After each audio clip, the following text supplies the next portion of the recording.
everybody, it's your girl Courtney Elise. Welcome to my channel, Mommyhood and Entrepreneurship. And today we are continuing our Black History Month, and we are continuing with the ever so gracious, ever so wise, one of the wisest poets to ever walk this earth, our dearly beloved late Maya Angelou. We are actually going to do not just one quote, not just two quotes, not just three quotes, but a few quotes from her, because she just had a whole bunch of wisdom. And y'all, this is a channel for women and moms and entrepreneurs. And you know what? She was a mom, and I mean, she was a mother to me and never knew me. She is definitely a woman, okay? A phenomenal woman at that. And then on top of that, she of course was an entrepreneur and an outstanding one at that. So I just want to shed some light on some of the fabulous quotes from Maya Angelou that we can use to both encourage ourselves as women and ourselves as entrepreneurs, mothers,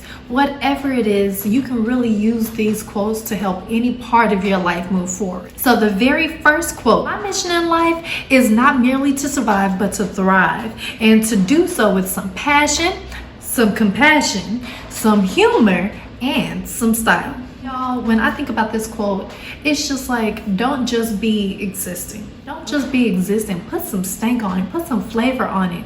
Do whatever you're doing with passion. Live super passionately. Don't just do the bare minimum. Go full heart in it. How dare you not give God your absolute best when He gave you whatever that passion and whatever that talent is, okay? And not just passion, y'all. She said with some compassion. She said that you need to love others. You need to show them some compassion and some heart. Bring them into there. Teach other people joy. Don't just be looking out for yourself. Be communal. She said to do it with some humor. Everything doesn't have to hurt and be about pain all the time. Sometimes life can hurt and you can still bring a laugh out of it. You can still look at it and say, oh, that was funny. Can't believe that happened. Make a joke out of it and turn your own day around. Turn your own spirits around. Look at the brighter side. Your cup is half full. And then she said, and do it with some style. Put your own stank on it, okay?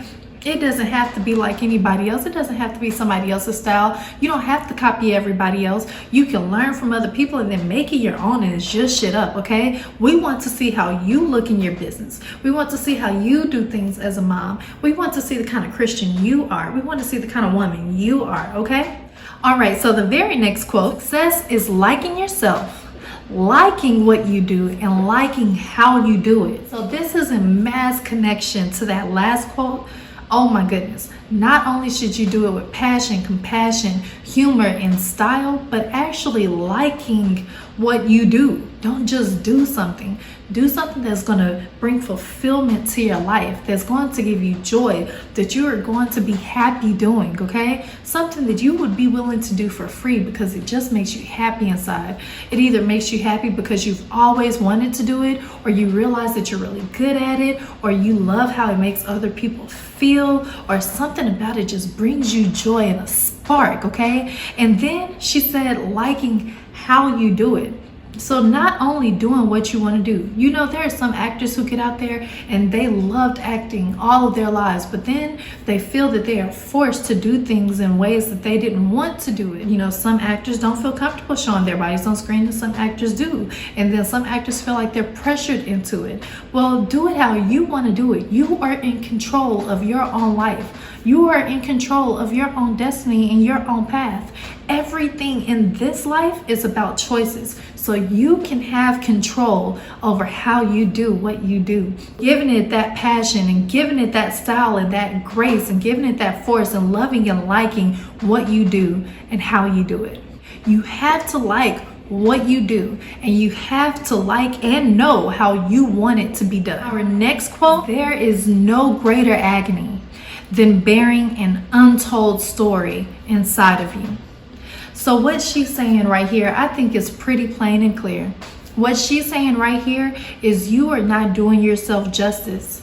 You are not doing yourself justice if all the things that you have gone through, all the passions that you've had, all the failures that you've had, all the mistakes that you've made, all of the things that have happened to you, everything that's transpired in your life, good, bad, ugly, horrible, amazing, wonderful, if those things are untold and not used, what good are they? You end up dying a lonely, untold grave. Don't be that next guy. Tell your story, make it fruitful, and allow it to change not just other people's lives, but your own life too. Because sometimes we need to hear our story retold, even to ourselves. It doesn't have to be you going and telling all your deepest, darkest secrets, but it can simply be you exploring the passions of things that really affected you coming up, reaching out to other people who might be feeling those certain things. Everybody doesn't have to know everything, but there are many times that God puts it on our minds and our mouths to say or do something to somebody or for somebody based on what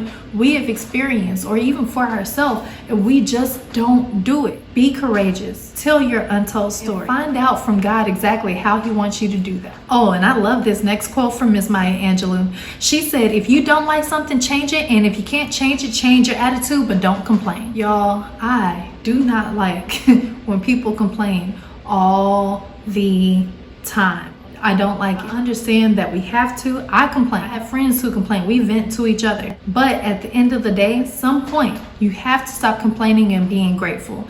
A lot of times, we are so busy complaining and only sulking in the things that we don't like about whatever the complaint is, the current situation, the relationship, the job, the kids, the whatever, that we're not being grateful for the other things. There's always something to be grateful for.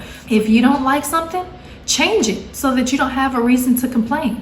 If you feel like you're stuck and you can't change it, then change your attitude. Because you can't change it, you are actively making a decision not to, so change your attitude, but don't complain. And lastly, this is my last tip, y'all, but it is such an important tip, and to me, this sums up what we need to be and do and feel as moms and as entrepreneurs and intrapreneurs, y'all. As bosses, this right here, this quote is the very tip that will probably change exactly how you treat and manage other people. It says, I've learned that people will forget what you said.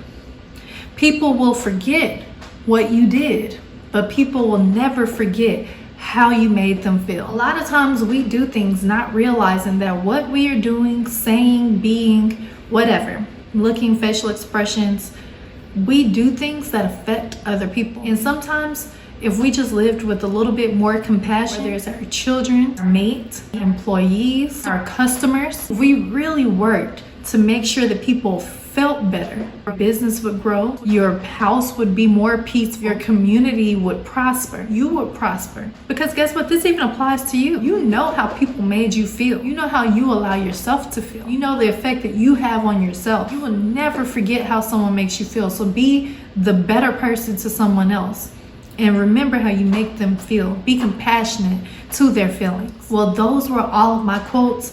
This was a longer video, but I am completely obsessed with Maya Angelou.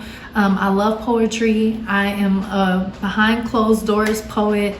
I absolutely love indulging and listening and enjoying poetry. My baby sister is a poet, you know, so we'll just dedicate this Black History video to her. I haven't talked to her in a while, but I hope that one day she sees this video and, you know, that reconciliation can happen. So we'll dedicate this to my baby sister, Yasmin Annalisa. So y'all, this is the end of my video. I hope that y'all enjoyed it. Let me know in the comments below which quotes inspired you most and what you plan on doing with that information. I can't wait to see y'all in the next video tomorrow, and I look forward to our little chat.